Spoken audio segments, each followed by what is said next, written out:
प्रश्न, तुलनात्मक राजनीति के अध्ययन में अनुशासन की 3 परंपराएं कौन सी है? उत्तर, सामान्य शब्दों में, तुलनात्मक राजनीति के अंतर्गत विभिन्न समाजों में चल रही राजनीतिक व्यवस्थाओं का विश्लेषण और तुलना की जाती है। यह राज्यों के भीतर और बाहर की इकाइयों की तुलना भी करता है। तुलना और विश्लेषण पर अपने ध्यान के साथ, यह विभिन्न राजनीतिक प्रणालियों में राजनीतिक गतिविधि, राजनीतिक प्रक्रियाओं के साथ साथ राजनीतिक शक्ति को भी ध्यान में रखता है। तुलनात्मक राजनीति के अनुशासन में 3 परंपराएं हैं। 1. एकल देशों के अध्ययन की ओर उन्मुख। 2. कार्यप्रणाली। 3. विश्लेषणात्मक। पहली परंपरा एकल देशों के अध्ययन की ओर उन्मुख है। यह अमेरिकी तुलनावादियों के प्रारंभिक झुकाव का अनुसरण करता है जिन्होंने अमेरिका के बाहर राजनीतिक व्यवस्था के अध्ययन पर ध्यान केंद्रित किया। यह परंपरा इस विषय पर एंग्लो सैक्सन प्रभुत्व को दर्शाती है और विदेशों में अन्य के रूप में अध्ययन करती है।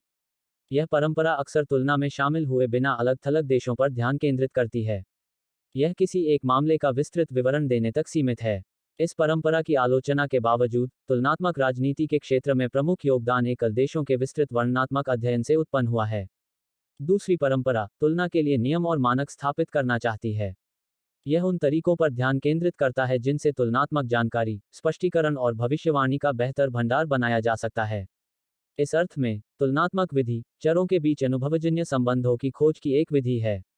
इस प्रकार, तुलनात्मक पद्धति तुलनात्मक राजनीति के भीतर उन परंपराओं में से एक है जो वर्णनात्मक और विश्लेषणात्मक परंपराओं से अलग है।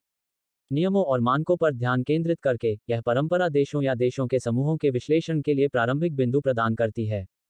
तीसरी परंपरा, विश्लेषणात्मक है और विधि के साथ अनुभवजन्य विवरण का संयोजन प्रदान करती है।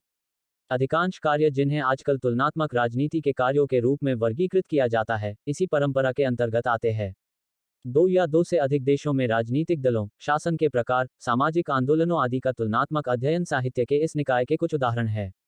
कार्य मुख्य रूप से सामान्य घटना की व्यवस्थित तुलना की विधि का उपयोग करके देशों के बीच अंतर और समानताएं और उनकी संस्थाओं, अभिनेताओं और प्रक्रियाओं की पहचान और व्याख्या करने से संबंधित है।